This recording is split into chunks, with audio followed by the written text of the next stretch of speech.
This video is sponsored by Squarespace. Squarespace makes it easy for you to create a beautiful website to help you stand out and succeed online, but more on them later. Watches and Wonders 2025 has just come to an end. It has been a massive year for a lot of brands, some really cool releases beyond Rolex and the Land Dweller, as cool as the Land Dweller is. So here's some of the best releases no one is talking about. Okay, it might be a bit hyperbolic to say no one is talking about Grand Seiko this year, but I don't think people are talking about their novelties enough for how massive these releases were. So they released 4 new watches this year: the SLGC 009 High Beat Chronograph, the SBGW 323, a really pretty and frankly well-priced manual winding 44GS, but the showstoppers, the watches we all need to be talking about, the Evolution 9 UFA models, available in high-intensity titanium and platinum. All the awesome specifications we come to expect from them: 37mm case diameter, 100 meters of water resistance, 20mm between the lugs for strap options. But the 2 big notable things is finally having a micro adjustment on the clasp. Yes, let's go. And number 2, the movement being UFA.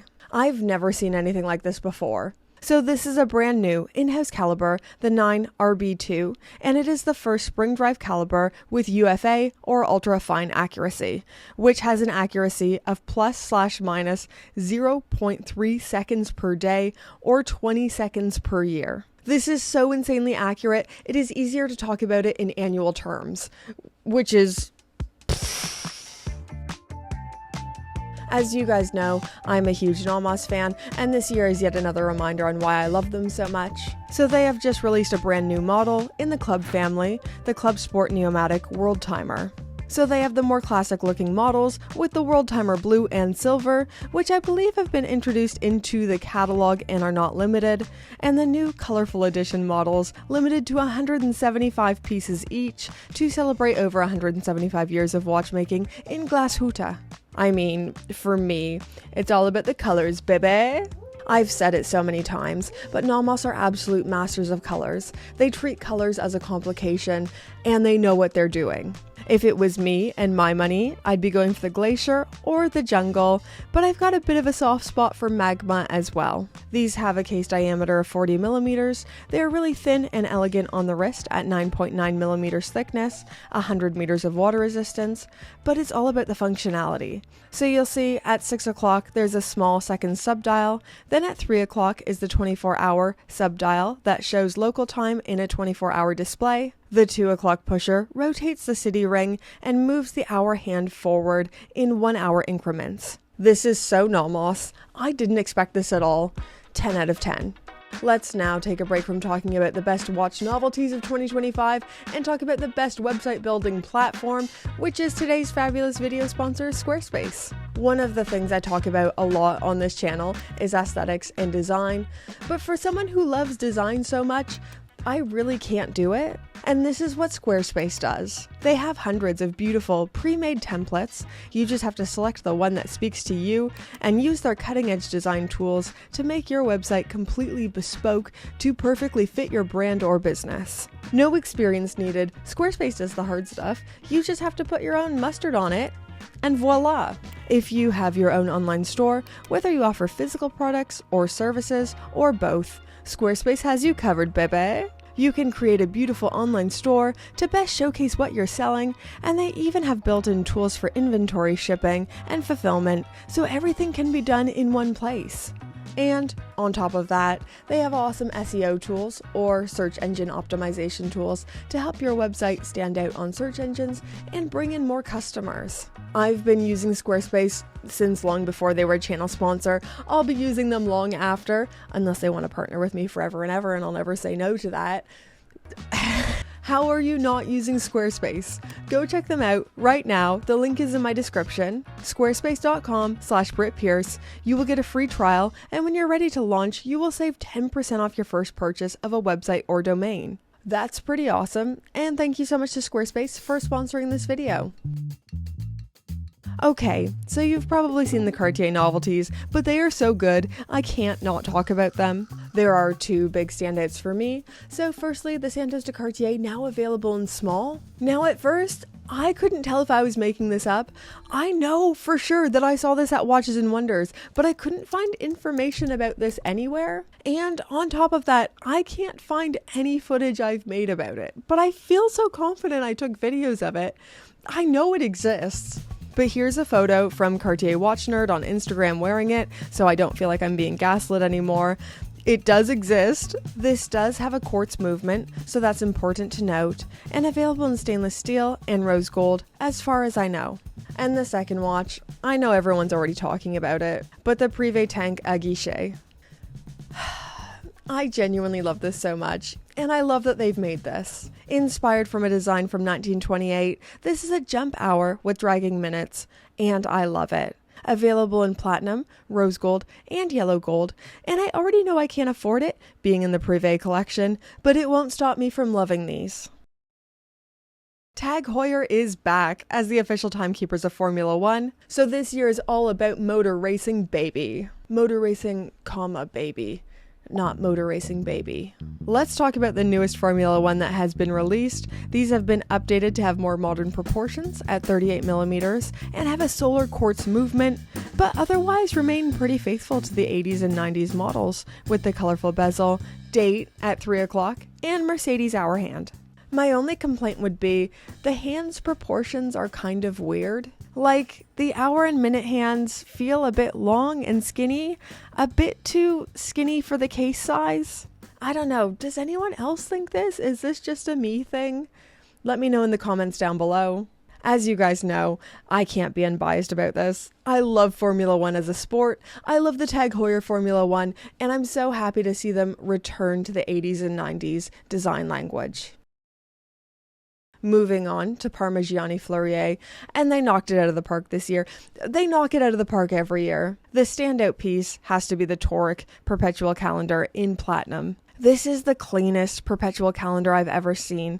The dial layout is beautiful, the color selection is beautiful, the movement is beautiful. I can't afford this in my wildest dreams, but if I could, I would be seriously tempted to buy one of these. Okay, Frederique Constant is a brand that watch YouTubers should be talking about more than we do, and I hope to change that a little bit right now. They offer value for money that I honestly can't wrap my brain around. Like, look at this. So this is the Frederique Constant Classic Perpetual Calendar. Lovely sunburst salmon dial, 40mm stainless steel case, 12.1mm thickness, and 50 meters of water resistance. So about the same water resistance as the Omega Speedmaster. On display is the automatic caliber FC776, giving 72 hours of power reserve. Here's the kicker. This retails for £8,695. So for under £10,000, under $10,000 USD, you can get a perpetual calendar from Frederique Constant. For a reference point, the new Rolex Land Dweller 36 retails for £12,250. Next, Zenith, and in 2025 they're celebrating 160 years of watchmaking with possibly my favorite novelty of this year. This is the GFJ, Golf Foxtrot Juliet, caliber 135. So this is bringing back a caliber from their archives, reminding the watch world that Zenith is synonymous with precision and fantastic movements. And they spared no expense with the design and materials used. So this has a platinum case, stepped bezel, 3-part dial with a brick guilloche pattern, lapis, and mother of pearl, limited to 160 pieces, nodding to the 160th anniversary for the brand, and retailing for £44,900. I think this is a gem. I think this is really well priced for what it is. If I had that kind of money, which I don't, but if I did, I don't even want to say I'd be seriously tempted. I would be getting one of these. I would be figuring out how can I lock down one of these 160 pieces. This might be my favorite release of the whole week. Okay, last but not least, I feel very conflicted about Patek Philippe, but we need to talk about them. So the complications and grand complications are gorgeous, as per, my personal favorites being the 5308G, the 5370R, and the 4946R. But here's where the drama begins and there's conflict in my heart. The ladies' models. Let's start with the ladies' Cubitus 7128. Now, aesthetically, I really like these. These actually tip the scale for me and the Cubitus because I fully like these. I kind of liked the larger one. I was kind of getting on board, but I fully like these. The proportions are right. The size will be better for most people, not just ladies. I think a lot of men with average to smaller size wrists will prefer this model. But these are only available in white gold and rose gold for £65,600. Patek, I've been trying so hard to defend you. But now it's getting confusing when the Cubitus was meant to be the new entry-level point into Patek. It was meant to be the entry point for younger people, younger generation. So I thought that would be stainless steel. I thought that would be more affordable materials. But to make these only available in white gold and rose gold for £65,000, this is not entry-level. My other big problem is with the new Ladies Nautilus 7010G. These are quartz, diamond bezel, 32mm in case diameter, and quite a different dial color from the 7118. I think this perfectly highlights all of the problems I have with Patek Philippe as a woman. Patek is one of my all-time favorite brands. I love most of their watches, but I am sized out of almost everything they make. And their ladies' philosophy seems to be shrink it, pink it, quartz it, diamond it. There is already way too much quartz in the ladies' catalog, and it's really disheartening to see them add more. Patek is one of my favorite maisons. They are the tippy top of mainstream watchmaking, and it's so disheartening as a lady that you want to buy their watches, but you're not receiving that same level of craftsmanship and watchmaking that the men's catalog is getting, and most of the men's is 40mm plus. I know it's a niche complaint. I know it's not for everyone. You just expect more from the finest watchmaker. But anyways, guys, those are just some of the launches you might have missed or I don't feel like enough people are talking about. Let me know in the comments down below if I've missed some of your favorite releases. I'm actually a little bit behind this year. I have more Watches and Wonders content to come. I feel like by the time I get it out, everyone's going to be sick of Watches and Wonders, but I had the rare pleasure of getting to go. So YouTube and Google invited me out on some of the press days, which was a true honor, and I can't wait to share some of my footage and some of my thoughts from being there. That's all to come. Thank you once again to Squarespace for sponsoring this video. And now, Pope tier patrons. Get their names on the screen.